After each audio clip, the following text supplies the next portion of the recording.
Hello, welcome to Do You Even Cook, Bro? And today I'll be showing you how to make tonkatsu.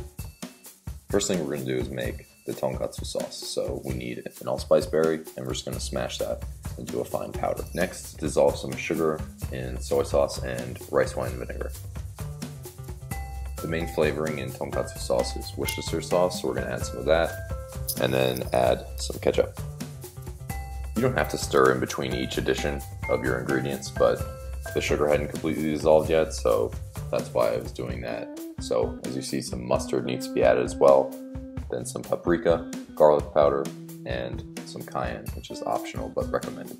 The last ingredient to be added would be the allspice, which I actually almost forgot, so don't forget it, it's important.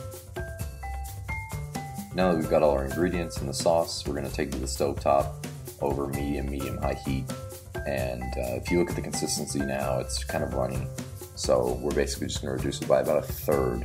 And when it cools, it'll thicken further. So don't go by consistency. Don't look for like a barbecue sauce or like a light molasses, but really just reduce it by about 1/3. Sauce is usually served chilled or around room temperature. So I actually just put it in an ice bath and whisked it. So you can actually see the lacquer and how when it cools down, it thickens up. So at this point, I'm going to reserve it for later. And once I take it out of the refrigerator, before I serve it, I'm going to taste it and add a little black pepper if I think it needs it.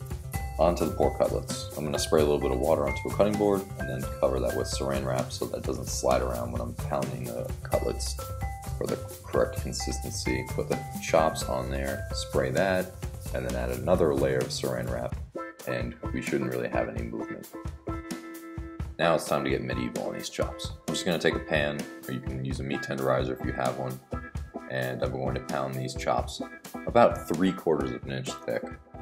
And at the end, you'll just see me run my hand over. They're almost all even, and then pound them out, same consistency.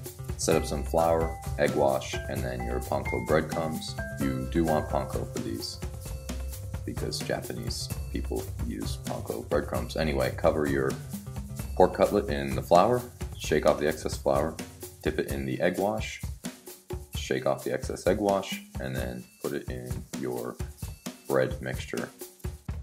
I think it goes without saying you should do this with however many pork chops you actually have, and put them on a rack to sit for 15 minutes before you cook them so that the breading has a chance to adhere to the cutlets. Now cover the surface of your cast iron skillet with some vegetable oil, neutral oil, something that doesn't have flavor. You don't want to use olive oil.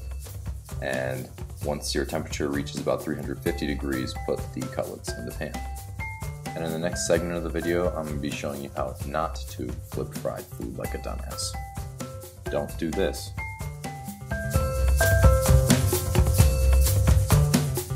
Don't do this either. So basically just don't be lazy like me and grab some tongs or proper utensils to flip. Also flip away from you in the frying oil. I don't know if you noticed this cutlet fell towards me. Some hot oil shot on me, so that wasn't comfortable. So please use an intelligent and safe technique like I've just shown here with the tongs. So once you flip them, let them go for maybe another 3 or 4 minutes, and they should be cooked after that. Just take a look at them. You can serve these whole or sliced with your sauce on the side or on top. It's also traditional to have, well, miso soup, but I didn't make that, but it's also traditional to have a little bit of salad of cabbage and carrot. I recommend you enjoy this with a nice Japanese lager style beer. I had to cover up the label because, a company that will remain nameless won't pay me, so go ahead and give this a try. I'm sure you'll like it, especially if you use the homemade breadcrumbs I showed you how to make.